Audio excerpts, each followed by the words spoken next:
Dear students, in last lecture we discussed about this 8085 internal block diagram, which contains the register array, serial IO control, interrupt control, and etc.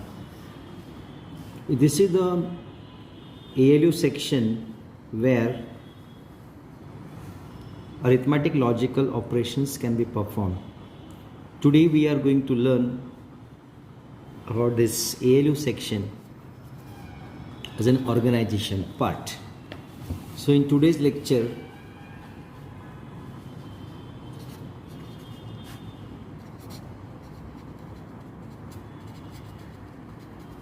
organization of ALU.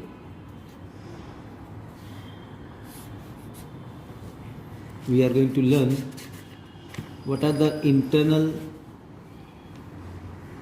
and side sections which are helping us to work out our arithmetic and logic operations.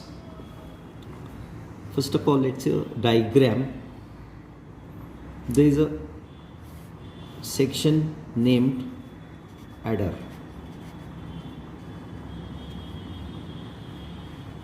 Left side there is block named shifter. Right side third block is temporary register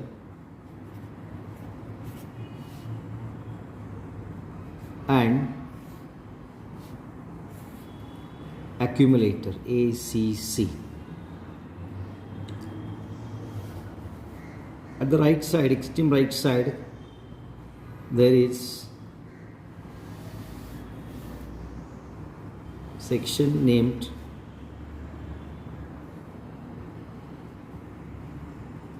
internal bus.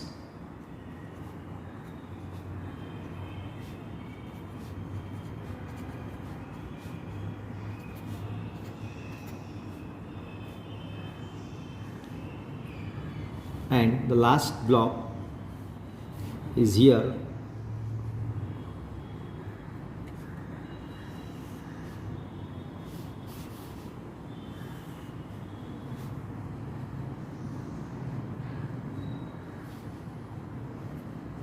named status register REG or flag register, status oblique flag register. Now connecting arrows here, temporary register is only providing input to the adder, as an input to the adder along with accumulator content, but accumulator having bidirectional arrow because it is providing the data as an input and giving us the output from this adder section. From internal bus there is only one side arrow to the temporary register. Left side the arrow goes to the shifter, and from the shifter the arrow is coming directly on internal bus, and from the adder also is on coming internal bus, and here bidirectional arrow in between adder and status or flag register.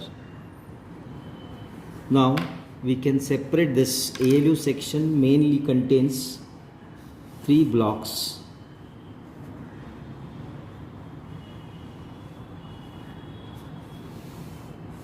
Adder, shifter and temporary register, or sorry, status register or flag register. This is ALU, arithmetic logic unit. So this becomes the diagrammatic picture for organization of ALU. Now let's come to know about detail.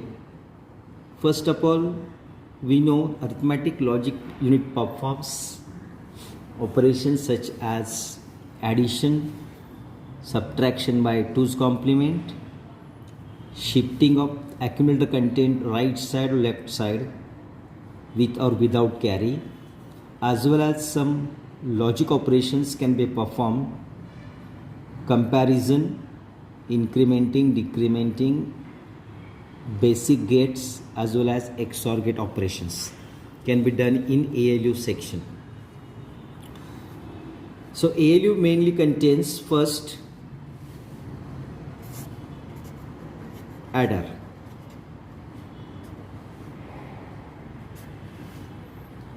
Adder performs arithmetic operations like addition, subtraction by 2's complement, increment operation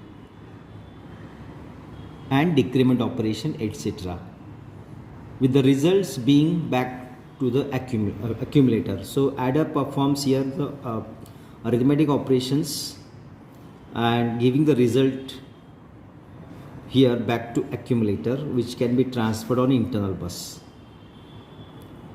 Secondly, shifter. Shifter is here to shift accumulator content left side or right side with or without carry. We are going to learn under the rotate operations how the instructions are designed, how the bits can be shifted left side or right side with or without carry. Again, result of shifter is available only in accumulator. After that, there is a third section of ALU named status or flag register. We learned in previous lecture about flag register, which contains 5 flags: carry flag, parity flag, auxiliary carry flag, zero flag and sign flag. According to result available in accumulator, these flag bits can be set or reset, and when the flag bit is set, we know the meaning. Suppose CY equals to 1, that means we can write carry is generated, etc. So according to result of ALU operation which is available in accumulator, the flags can be set or reset. At the last, temporary register is here to hold the data temporarily, which is available from internal bus, and that is available from any register array or from memory section. This is register array. So data can be taken for the processing from the register, any one of the register, or from memory section via internal bus in temp register. It is to be processed with accumulator. So temporal register is also 8-bit along with accumulator. So in this way, arithmetic and logic operation here is done with this adder section, shifter section, and result of these two is available in accumulator, and status of the result is available in status or flag register, and temporal register is here to hold data temporarily to be processed with accumulator in ALU section. That's it. Thank you.